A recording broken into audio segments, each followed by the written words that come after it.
Hey, what's up you guys? It's Simon. Welcome back to my channel, and if you're new here, welcome. Don't forget to subscribe, leave a comment down below, let me know what you think of this video.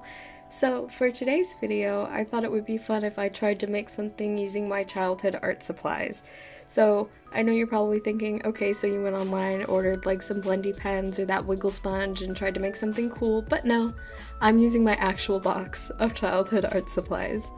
So first thing is I'm going in and I'm sketching with that Dare pencil, and I don't know if you guys had the Dare programs at your school, but at mine, every once in a while, we had like Red Ribbon Week.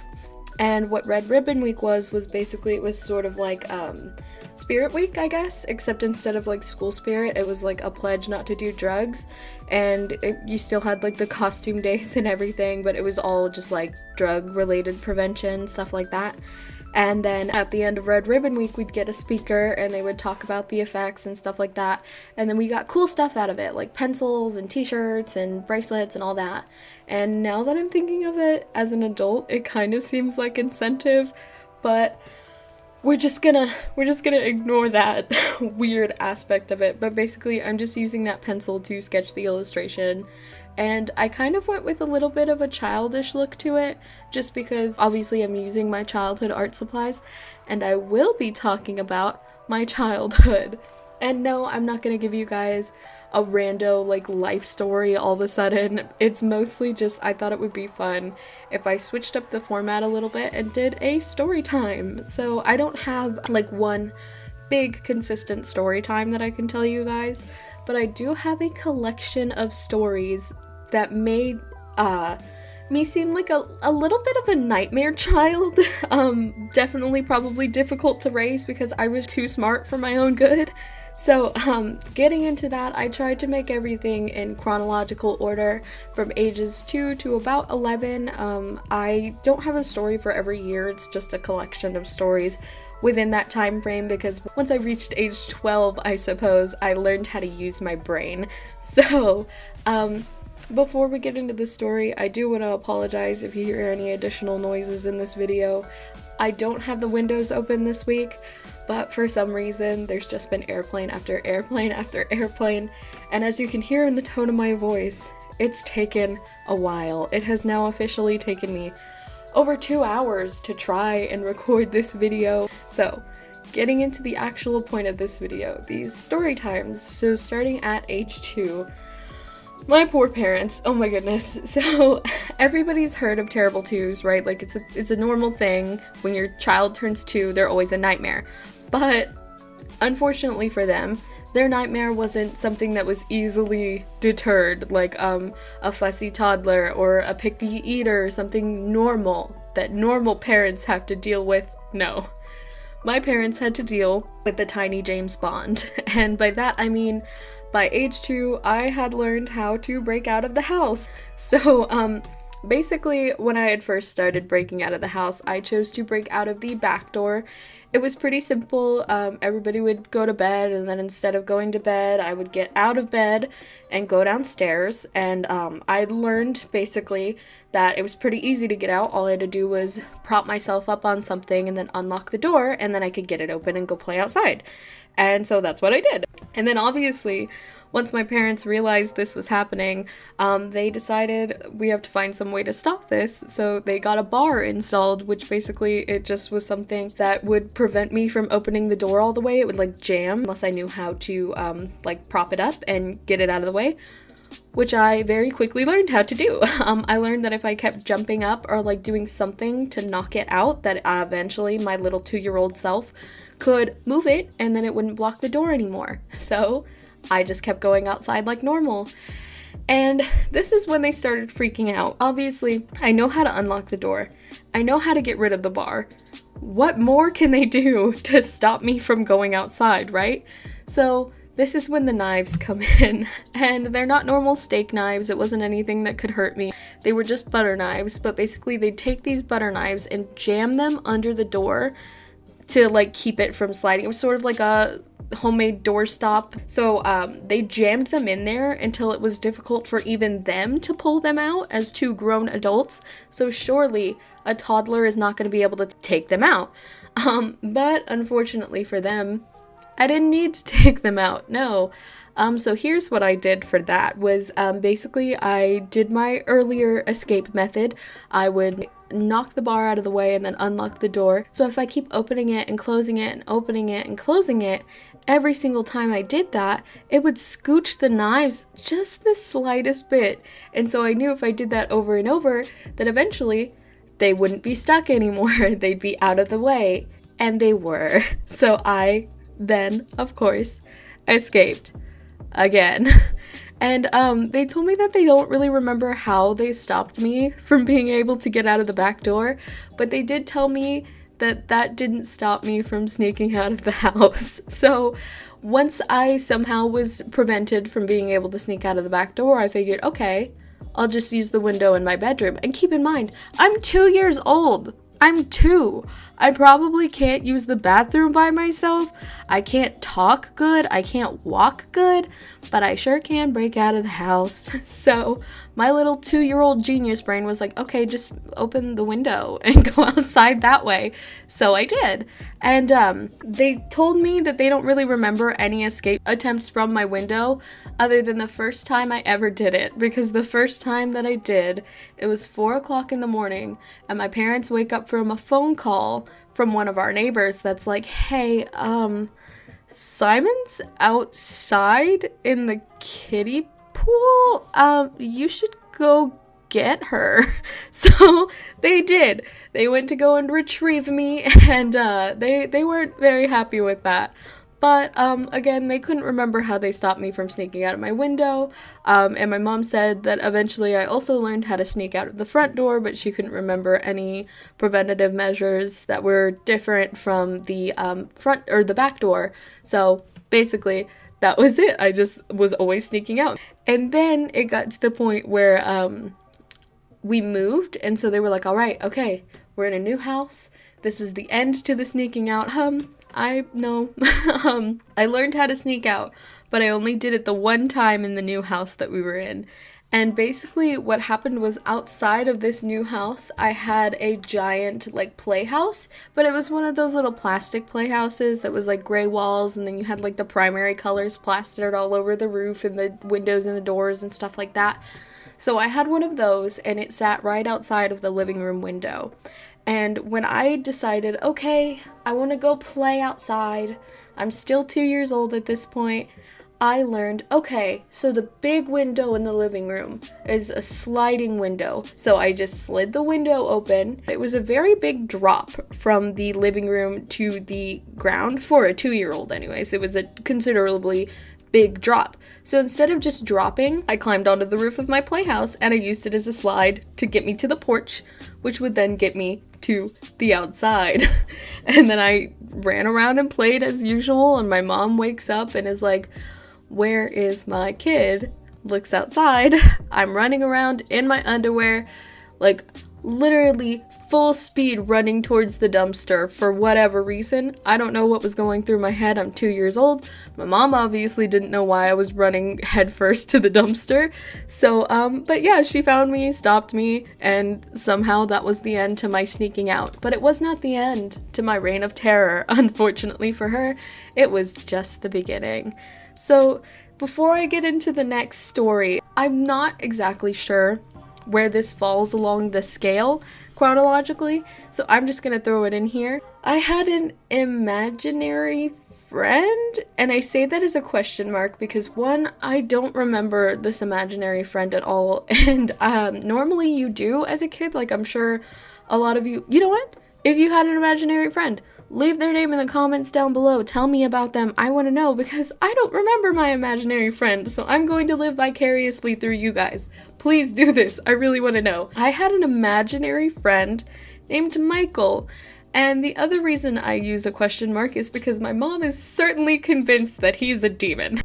My mom, for context, is a very young mom. She had me when she was 16 years old, and she had my brother when she was 18, so I couldn't imagine dealing with this as a teenager. Yeah, so I had this imaginary friend named Michael, and the reason that I say that this was a nightmarish sort of incident was because apparently on some occasions I would like hightail it, not even hightail it, I was very sneaky apparently.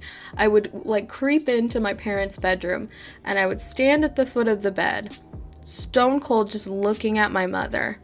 And then, you know, when you like, you're sitting somewhere and you can feel like someone's staring at you, someone's looking at you, and it's a very uncomfortable feeling. Well, my mom felt that, and so she would wake up, and on numerous occasions, I'm just staring at her. She's like, "What? What is wrong? What?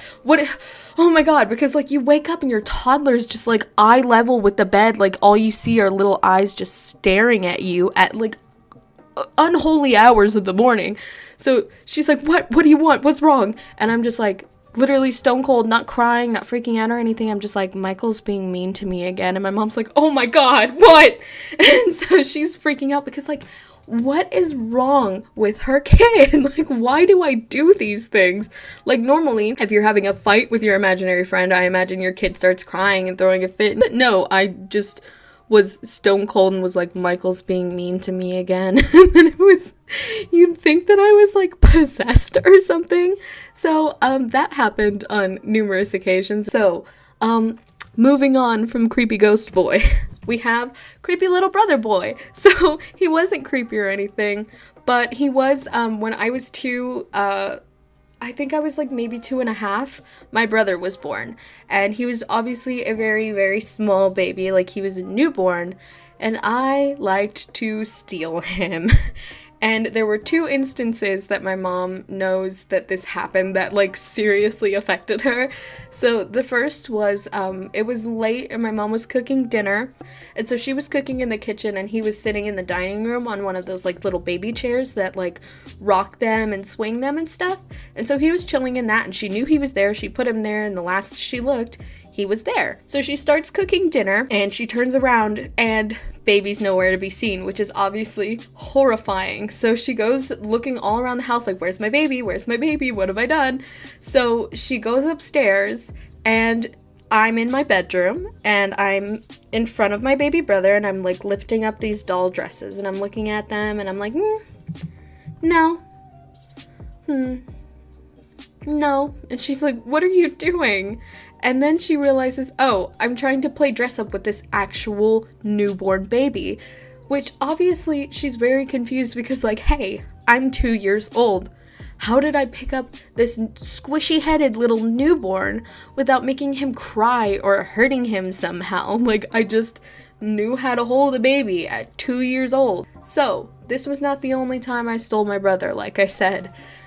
The next time was significantly more traumatizing because it was not an immediate, there's the baby, a casual, okay, so his sister has him, it's fine. No, this time it's about 6 o'clock in the morning and no, I haven't snuck out, I'm being a good little child, and I'm making breakfast for me and my bubby. And by that I mean my mom came downstairs to see me smashing pretty much anything that could come out of the kitchen and into the living room carpet. So there was ketchup, mustard, ranch, milk, cereal, cheese, just anything. Oh, eggs, definitely eggs. We'll get to eggs later. I really liked eggs for some reason. So I was mushing all of that into the carpet. Or no, it was a rug. Luckily it was a rug. So I'm mushing all of that in there and then my mom is like, what are you doing? And I was like, I'm making breakfast for me and my bubby. And then she's like, okay, where is bubby? Because obviously all she can see is me. And so she's like, where's your brother? And I was like, I don't know. And so she freaks out because like, again, at this point, he's still a newborn. So she's like, what do you mean you don't know? And she starts freaking out, looking all over the house for my little brother. So she's looking in his crib, she's looking in every single room, she's looking all over the place. And then eventually she starts hearing this sound. It's like chewing sounds. And so she's like, oh, that's where he is. But she doesn't know where the sound is coming from. So she's moving all around the house listening for that. And then eventually she remembers that downstairs in our basement, there is a laundry room. And behind that laundry room, there's a big old hole in the wall, a hole that's obviously big enough for a baby to crawl through. So she convinces herself that my little brother is inside of the walls, and so she's running around the house freaking out, like, what do I do? What do I do? My baby's in the wall. How do I get him out? What is going on? What do I do? And then I don't know how eventually she reached the conclusion, but she was in the kitchen and she was hearing that sound, and it was obviously must have been very, very strong. So she goes up to one of the counters, tears it open, and there is my newborn baby brother sitting in the cabinet eating Cheerios just by the fistful. I don't know how he got there. She doesn't know how he got there. I didn't put him there. Or at least not that I know of. I certainly hope I didn't put my brother in the cabinet and close it with him in there. But, yeah, he wasn't in the wall. He was just chilling in the cabinet, munching on some Cheerios. And that was it for the horrible age of 2. So, moving on to age 3. Basically, I taught my little brother how to slip and slide. And it's not like the normal slip and slide with the water and, you know, everybody's outside, good weather, summer fun, it's great. It wasn't great. By slip and slide, I mean that in our first house, I learned that, hey, if I take all of these raw eggs and I break them on the kitchen floor, I can slide on them. And so I did that. And then when my brother was 1, I taught him how to do it. And so she would come downstairs in the early hours in the morning to get her coffee and start her day. And here are her kids covered in raw eggs and just sliding all through it. And so she had to obviously hose us down, and we did this on multiple occasions. So then we moved, and I still did it, except instead of doing it in the kitchen this time, I learned maybe I won't get caught if I do it in the basement. So I would take all the eggs and my little brother into the basement, and we would crack all the eggs on the floor, and we would still go slipper sliding. But yes, we did get caught, and I got in very much trouble. So eventually I did learn, hey, maybe let's not do this anymore. And then the next few stories are sort of cut and dry. They're very short, so I'll just get through these quickly, but they still were considerably stupid of me because this is when I started learning how to use my brain, but not good. First story is at age 5. I was starting to lose my teeth, and I had this one tooth that had been loose for like maybe a month. I was getting really frustrated with it. I just wanted it out because I wanted that good tooth fairy money. But I couldn't get it out, and I'm very squeamish, so I couldn't pull it out. I was like, I was one of those kids where you would have to like, I'm sorry, by the way, if you are bothered by teeth, maybe skip these. I'll put like a timestamp up or something when I'm done talking about my teeth. But I was one of those kids where you would have to like wrap something around my tooth and yank it out because I would not pull it out myself. I just couldn't do it. It freaked me out. It gave me the shivers. See, even I'm freaked out by teeth and stuff. I can't do it. So I couldn't take the tooth out myself. So for some reason my brain thought, okay, I have this friend, let's call her Chandra. So I went over to Chandra's house because I knew she had an older brother who we're gonna call Ricky. So I was like, hey, Chandra, listen, I need you to get Ricky, and can we go to the park? And basically I lived in this apartment, like complex sort of, where it was like a big rectangle of apartments, and then in the center we had a bunch of cool stuff. We had like a basketball court and a garden and a park, and the park was the closest thing to my house. So I figured, okay, we'll leave her house because she lived a considerable distance from me. She was like on the other block of apartments. And so we went over to the park, and I was like, I need your brother to punch me in the mouth and get my tooth out because I was like, obviously that's how this is gonna work. And her stupid brother, Ricky, I know you're probably not listening. What is wrong with you? He was a teenager, and he looked at this little 5-year-old, and he was like, yeah, I'll bust your tooth out. So that's what he did. He popped my tooth out, and I cried so hard, and no, not because it hurt.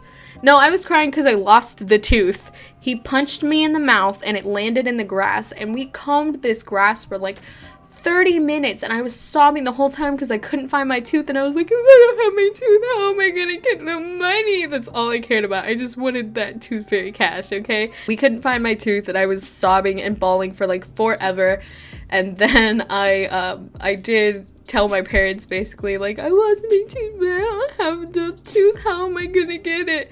And they were like, it's fine, and I don't know, I lost my tooth, still got that cash. So then, obviously there's no more for age 5, but there is for age 8, and this still involves that same Ricky, stupid little boy. I don't know what was wrong with this kid and punching children, but basically, I had braces, because I sucked my thumb for a really, really long time, and braces, when you get them, they tell you don't eat anything super hard like a bagel or anything like that, because you could pop your bracket. And I didn't listen. I still ate bagels and stuff, but somehow for me, this was not how I popped my bracket. No, instead, I popped my bracket because I was boxing with the stupid Ricky kid, and he punched me in the face. I was a kid. He was like a teenager still, and he punched me in the face, and it popped my bracket. So that was it for that. And then the last story is really stupid. I was 11 years old, I'm assuming, and basically when I was 11, I was in middle school, and I would come home and I would have to have my house key because nobody was in my house because both of my parents were working, and my brother was in elementary school, so he was still in school by the time that I got home. So on this particular day, I had forgotten my key, and instead of calling my mom, or maybe I did call my mom and she told me to check all the doors and see if one of them was unlocked, but I do believe I had come to the conclusion that I was going to go check the side door and see if that was unlocked so I could get into the house because I didn't have my key. And when I had gone to push on the side door, it had a little bit of a give. It opened like the slightest, and that was just because the door is loose. But my little stupid brain didn't know that. I was like, oh, I can open it a little bit. There must be something in front of it. Not thinking like, hey, idiot, the door's locked. Like, just call your mom again and say none of them are open. But no, I was like, oh, it must be open, but something's blocking it because this was the laundry room door.